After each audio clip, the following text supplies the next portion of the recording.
Et aujourd'hui, c'est une réunion, c'est un atelier d'intégrité sur le contenu local minier, afin de rassembler les institutionnels, n'est-ce pas, qui s'activent dans le domaine en vue de, pour qu'ils apportent leurs inputs, leurs contributions, n'est-ce pas, à un document, le forum civil compte déposé auprès du gouvernement pour que la prochaine loi sur le contenu local soit intègre les préoccupations des populations.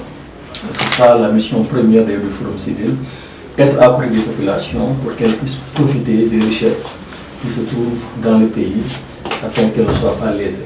Vous savez que depuis 2012, notre pays est entré dans un cycle de réforme. D'abord, il y a eu l'adhésion à l'ITIE en 2013. Ensuite, la révision du code minier de 2003 qui a été révisée en 2016. Nous avons aussi trois nouvelles lois. La loi sur le code pétrolier votée en janvier 2019, la loi sur le contenu local dans le secteur des hydrocarbures en janvier 2019 et récemment la loi gazière.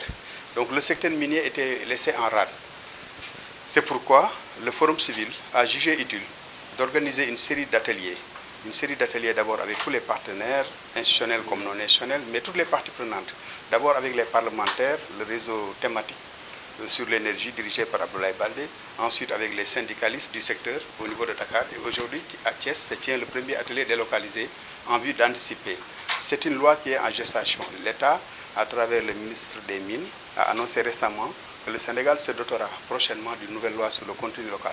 Vous savez, dans le secteur minier, il n'y avait que la RSE, la responsabilité sociétale des entreprises, qui n'était pas du tout encadrée, qui était une démarche volontaire des entreprises et qui ne correspondait pas souvent aux priorités ou préoccupations des communautés riveraines impactées. Mais avec cette nouvelle loi qui va définir les contours, l'intervention de ces entreprises sera mieux encadrée et sera en priorité, en adéquation avec les priorités des populations.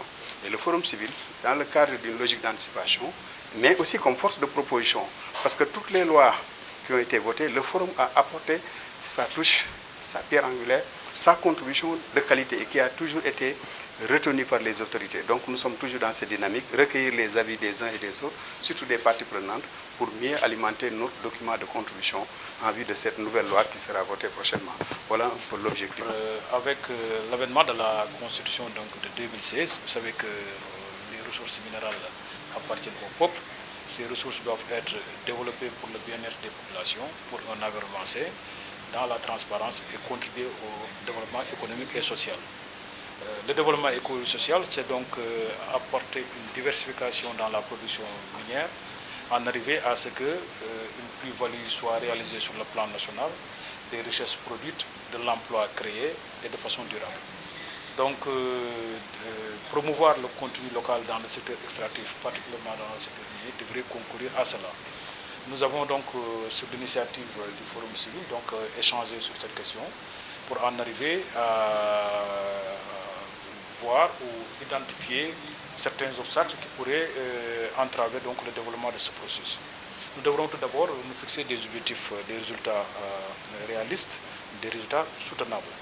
L'expérience dans la sous-région a montré qu'on peut soit à travers des politiques définir ou bien développer le secteur du contenu local, ou bien à travers une loi et une réglementation.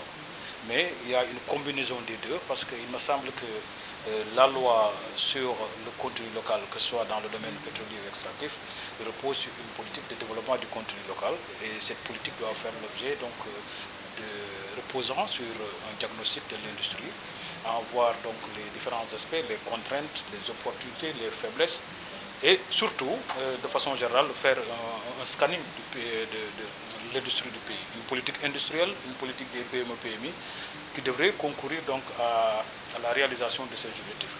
C'est pourquoi je pense qu'il est important en ce qui nous concerne.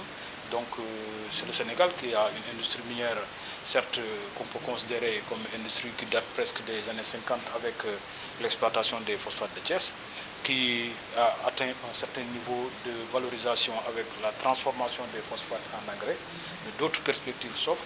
Nous devrons aller vers la droite de la courbe. La droite de la courbe, c'est là où on crée beaucoup plus de valeur, beaucoup plus d'emplois et des emplois durables.